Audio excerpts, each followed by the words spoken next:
আসসালামু আলাইকুম বন্ধুরা, যারা দেশ এবং দেশের বাইরে থেকে আমার ভিডিওতে ক্লিক করেছেন তাদেরকে অশেষ অশেষ ধন্যবাদ ও আমার আন্তরিক সালাম। দেখুন, আমি আমার বাড়ির মধ্যে থাকা তিনটে গাছকে আমি আজকে আপনাদের সামনে হাজির করেছি। প্রথমে যে গাছটা দেখাচ্ছি সেটা হচ্ছে আমার বোম্বাই ম্যাঙ্গো। এই ম্যাঙ্গো প্রতি বছর বিয়ারিং করে এই ম্যাঙ্গো, কিন্তু এবছরে দুর্ভাগ্যবশত অনেক আমই ঝরে গেছে। তবুও গোটা 50-60 আম আমার এই গাছটায় রয়েছে। এই গাছের বয়স 5-7 বছর হবে। কোনো পরিচর্যা নেই, তবে একবার ফাঙ্গাস আর কীটনাশক স্প্রে করেছিলাম, তাতে অনেক ফল ধরেছিল, কিন্তু সে ফল উত্তাপের কারণে বা জলের কমের কারণে কোনো কারণবশত সেই ফলগুলো অনেক ঝরে গেছে। ঝরে গিয়ে গোটা 50 আছে আম। এই আমগুলো সাইজ আপনার 400 গ্রাম পর্যন্ত হয়। এই আমটার নাম হচ্ছে বোম্বাই আম। দেখুন বন্ধুরা, যারা আমার চ্যানেলকে সাবস্ক্রাইব করেছেন তাদেরকে অশেষ অশেষ ও আন্তরিক ধন্যবাদ আগে থেকে দেওয়া রয়েছে। আর যারা এখনও আমার চ্যানেলকে সাবস্ক্রাইব করেনি তাদেরকে সাবস্ক্রাইব করার অনুরোধ করব পরবর্তী ভিডিও দেখার জন্য। আর এরপরে যে গাছটা আমি দেখাবো আমার বাড়ির মধ্যেই এই গাছ, সেটা আসবো ক্যাঁঠাল গাছ। এই যে এখন আমটা দেখুন, এই আমগুলো মাটি থেকে 3 ফুট 2 ফুট 2.5 ফুট নিচে ঝুলছে। আমাকে আমাদের বাড়িতে যারা আসে তাদেরকে সকলকে পাশ কাটিয়ে যেতে হয়। এই আমগুলোকে আমি কোনো কিছু দিয়ে ঠেলে তুলে দিইনি উপর থেকে, তাই সকলকে পাশ কাটিয়ে যেতে হয়। 1 হাঁটু নিচে 2 ফুট 2.5 ফুট মাটির উপরই এই আমগুলো দোদুল্যমান ঝুলছে আর কি। তো যাই হোক বন্ধু, এই আমের সাইজ এখনও 200-250 গ্রাম হয়ে গেছে এক একটা আম। এগুলো আরও 200 গ্রাম মতো বেড়ে যাবে। এই আমগুলো আমার বিশেষ পরিচর্যা ছাড়াই বেড়ে উঠেছে। আমি একবার কীটনাশক আর অ্যান্টিফাঙ্গাল স্প্রে করেছিলাম। এটা আমার বাড়ির গাছ। বাড়িতে আমার কতগুলো গাছ রয়েছে, যেমন আম, কাঁঠাল আর কামরাঙা, থাই কামরাঙা। আমি আসছি পরে, আমগুলোকে একটু দেখিয়ে নিই, দেখানোর পরে আসছি আপনাদেরকে। আর পাশে একটা দেখতে পাচ্ছেন, একটা আজুয়া খেজুর গাছ। এক ঝলক দেখলেন আজুয়া খেজুর গাছ, ওটাতে আমি ফোকাস করিনি, যদিও আমগুলোকেই ফোকাস করছি। এই দেখুন, এটা আমার আজুয়া খেজুর গাছ, জাস্ট এক ঝলক দেখে নেন। এটা 2 বছরের গাছ, এটা 5 বছর থেকে ফল দেওয়া শুরু করে দেবে। অনেকগুলো গাছ লাগানো আছে। আচ্ছা, সেটা যাই হোক, এখন আমি আমগুলোকেই ফোকাস করছি। আমগুলোকে একটু দেখুন, বাড়ির আম গাছ। এই যে আমার আজুয়া খেজুর গাছ পাশে রয়েছে। আসুন এবার আমি একটু কাঁঠাল গাছ সম্পর্কে বলি। এই যে কাঁঠাল গাছটা দেখতে পাচ্ছেন, এটা আমার বাড়ির মধ্যেই রয়েছে। এই গাছের বয়স 10 বছর। এই কাঁঠাল গাছে অন্তত 100 থেকে 80 থেকে 100 কাঁঠাল হয়ে থাকে। আমরা এই কাঁঠাল বা কাঁঠালকে আমরা খেতে পারি না, সব গ্রামের লোক আত্মীয় স্বজনকে আমাকে দিতে হয়।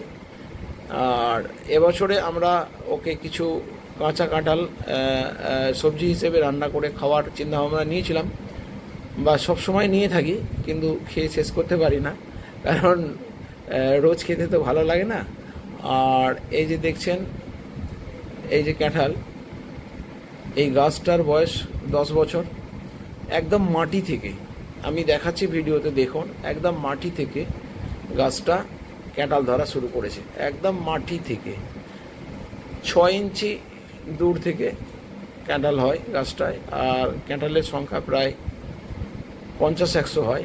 অলরেডি অর্ধেক কাঁঠালকে বা এঁচড়কে, কাঁচা কাঁঠালকে আমরা খালি করে দিয়েছি।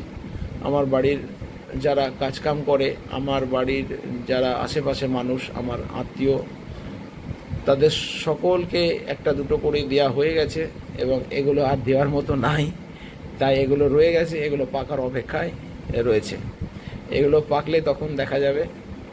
আর এই দেখুন কাঁঠালের সাইজ, এক একটা কাঁঠাল আমার 30 কেজি পর্যন্ত সাইজ হয়ে যায়। 20 কেজি 30 কেজি পর্যন্ত সাইজ হয়। এবার আসছি আমি আমার বাড়ির মধ্যে থাকা একটা থাই মিষ্টি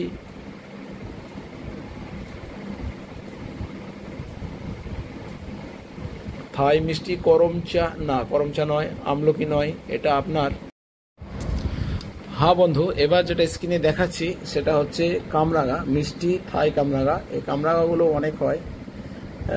গাছটারও বয়স 7-8 বছর। গাছটা দেখুন, বেচ গোড়াটা দেখুন। ওকে আমি একবার গার্ডেনিং করে দিয়েছিলাম, ফল আসছিল না বলে। তারপরের পর থেকেই প্রচণ্ড হারে ফল আসে এবং ফল ফুলে ভরে যায়। এবারে ফুল এসেছে। আমি এর বিশেষ কিছুই পরিচর্যা করি না, প্রাকৃতিক নিয়মে যতগুলো হয়, কোনো রকম কীটনাশক সার কিচ্ছু ইউজ করি না, নিজের ইচ্ছায় যতগুলো হয়ে যায়, তাতেই আমাদের পরিবারের যথেষ্ট হয়ে যায়। দেখুন কত সুন্দর ফুল এসেছে। এটা হচ্ছে থাই কামরাঙা, নামটা ভুলে যাচ্ছি বন্ধু, কামরাঙা দেখুন। আর এটা দেখুন আমার মাটি থেকে কাঁঠালগুলো কীভাবে ধরেছে। এটা আর একটা অন্য কাঁঠাল গাছ। এই কাঁঠাল গাছ দেখুন মাটিতে হয়ে আছে। আর উপরের দিকে দেখুন বড় 2-4টে হয়েছে। এই গাছটার উপর দিয়ে অনেক ঝড়ঝাপটা গেছে। আর আমার বাড়িতে কোরবানির সময় ছাগল আসে, সেই ছাগলকে কেটে কেটে খাওয়ানো হয়। তার ফলে এই গাছের বার বৃদ্ধি অনেকটাই কমে গেছে। দেখুন মাটির সঙ্গে লেগে আছে, 3-4টে কাঁঠাল হয়ে আছে। আর এই কাঁঠাল একটা বড় কাঁঠাল হয়েছে। এই গাছ থেকে বেশি আমি কাঁঠাল পাই না, কারণ অন্যান্য গাছের ছায়ার মধ্যে থাকে, সূর্য আলো বেশি পায় না গাছটা, অন্যান্য গাছের চাপ থাকে। এবং পাশের বাড়ির যে গাছ রয়েছে সেই গাছেরও একটা ছায়া এই গাছের ওপর এসে পড়ে, তাই এই গাছে ফল বেশি হয় না, 2-4টে হয়। তবে আমাদের 2 কি 3টে কাঁঠাল হলেই চলে যায়, কিন্তু এতে আমার বাড়িতে 200টা কাঁঠাল অলরেডি হয়ে থাকে। আমি অন্যান্য বন্ধুদের সকলকে গিফট করে দিই এবং আমার আত্মীয় স্বজন সকলকে গিফট করে দিই। যারা আমার বাড়িতে কাজকাম করে তাদেরকে গিফট করে দিই।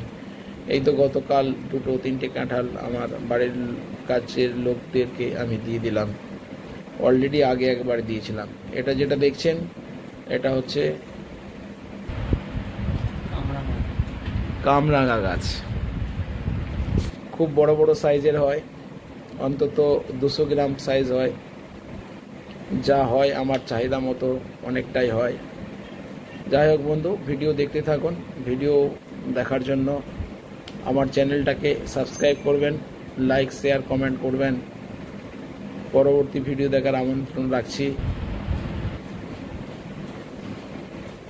দেখতে থাকুন আমার গাছগুলো বাড়ির মধ্যে। এই যে 3টে ফলের গাছ, এছাড়াও অনেক গাছ রয়েছে, যেরকম নারকেল গাছ আছে, সেগুলো আমি দেখাচ্ছি না। 3টে নারকেল গাছ আছে, সেটা আমি দেখাচ্ছি না।